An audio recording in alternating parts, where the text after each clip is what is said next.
இன்றைக்கி ரவா லட்டு எப்படி செய்யறதுன்னு பார்க்கலாம். இதுக்கு நான் இந்த கப்பில் 1 கப்பு ரவை எடுத்திருக்கேன்.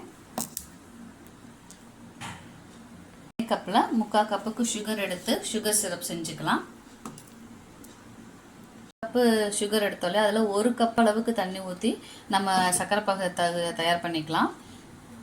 அந்த கப்புக்கு 1 கப்பு தண்ணி ஊற்றி சர்க்கரை பாகு செய்ய போகிறேன். இதை அடுப்பு பற்ற வச்சு ஃபஸ்ட்டு நம்ம என்ன பண்ணிக்கலாம்னா சர்க்கரை பாகை ரெடி பண்ணிக்கலாம். சர்க்கரை பாகு ரெடி ஆகிற சமயத்தில் அதை நம்ம வறுத்தெடுத்தோம்னா கரெக்டாக இருக்கும். ஸோ முதல்ல சர்க்கரை பாகை ரெடி பண்ணி வச்சுக்கலாம். ஜீரா வந்து கொதிச்சிட்ருக்கு. ஸோ கொதிக்கட்டும். நம்ம அதில் சைட்லேயே நம்ம என்ன பண்ணிடலாம்னா ரவையை வறுத்துக்கலாம். இதில் வச்சுக்கலாம். இது சூடாகட்டும். சூடானதுக்கப்புறம் நெய் ஊற்றிக்கலாம். நம்ம என்ன முழுசாக உருகாமல் லேசாக பாதி உருகிறப்பே முந்திரியை போட்டுக்கலாம். பாதி உருகிறப்பே முந்திரியை போட்டு லேசாக வறுத்துக்கலாம். லேசாக வணங்கிடுச்சு. இந்த டயத்தில் நம்ம என்ன பண்ணலாம்னா எடுத்து வச்சுருக்கோம் இல்லையா ரவை, அதை அப்படியே போட்டு வறுத்தெடுத்துக்கலாம். இந்த ரவையை வாசத்துக்கு ஏலக்காய் போட்டு சேர்த்துக்கலாம்.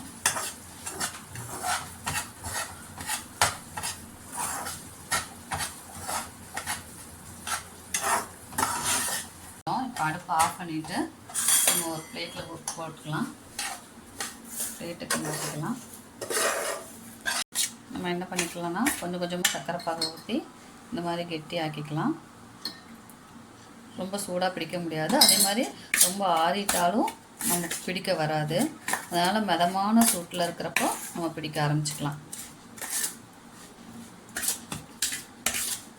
கொஞ்சம் குறைஞ்சிச்சு. நம்ம பிடிக்கிறப்ப என்ன பண்ணலான்னா ஒரு இடத்துல இப்படி ஊற்றிட்டு அந்த ஈரப்பதம் இருக்கிறப்பே கையில் கொஞ்சம் நெய் தடவிக்கலாம். ஒட்டாமல் இருக்கிறதுக்கு நம்ம கையில் கொஞ்சம் நெய் எடுத்து தடவிட்டு இந்த மாதிரி கையில் நெய்யை தடவிட்டு உருண்டை பிடிச்சோம்னா இந்த ஜீனி பாகை பிடிச்சி இப்படி உருண்டை பிடிச்சிக்கலாம். இப்படி பிடிச்சோன்னா நல்லா வரும். உருண்டை வருது பார்த்திங்களா? ஸோ இந்த மாதிரி உருண்டை பிடிச்சி வச்சுக்கலாம். நம்ம வந்து பால் ஊற்றலை. சில பேர் பால் ஊற்றி பிடிப்போம். பால் ஊற்றி பிடிச்சோன்னா ஒரு 2-3 நாள் தான் நம்ம வந்து அந்த ரவா லட்டை சாப்பிட முடியும். அதுக்கப்புறம் கெட்டு போயிடும். இது நம்ம வந்து ஜீனியில் வந்து ஜீனி பாகு செய்கிறதுனால ஒரு 10லேருந்து 15 நாள் வரைக்கும் இதை நம்ம வந்து வச்சு சாப்பிட்லாம். முதல்ல ஊற்றின ஜீனி பாகு தீர்ந்துச்சுன்னா திருப்பி கொஞ்சம் பக்கத்தில் ஊற்றிட்டு அதை பிடிக்கிறதுக்கு இந்த கிரிப்புக்கு கொஞ்சம் தொட்டு தொட்டு நம்ம என்ன பண்ணிக்கலாம்னா இப்படியே பிடிச்சி உருண்டி வச்சுக்கலாம். உருண்டை பிடிச்சி வச்சுட்டோம். ஸோ இந்த மாதிரி உருண்டை பிடிச்சி ஒரு டப்பாவில் போட்டு வச்சுக்கிட்டோன்னா ஒரு 10லேருந்து 15 நாளைக்கு இதை நம்ம அப்படியே வச்சுக்கலாம். கெட்டு போகாது. சுவையான ரவா லட்டு ரெடி.